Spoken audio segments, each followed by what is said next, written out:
मुंबईच्या महापौरांना धमकीचा ईमेल आलेला आहे।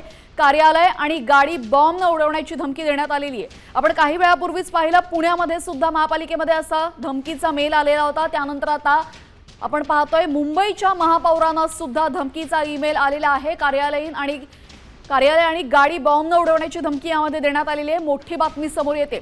पुण्यानंतर मुंबईमध्ये सुद्धा आपण हा मेल आल्याचं पाहतोय। आपल्यासोबत आमचे प्रतिनिधी गिरीश कांबळे जोडले गेलेले आहेत। गिरीश, पुण्यानंतर मुंबईमध्ये सुद्धा अशा पद्धतीने मेल आलेला आहे।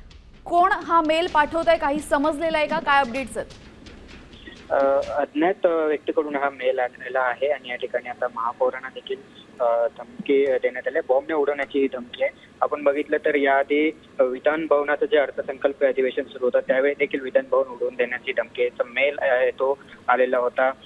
याशिवाय हायकोर्ट असेल, CST स्थानक असेल, महत्वाची जी मुंबईची स्थानकं आहेत त्या ठिकाणी उडवून देण्याच्या धमक्या या आधी देखील देण्यात आल्या होत्या आणि आज देखील अशाच पद्धतीचा मेल हा आलेला आहे।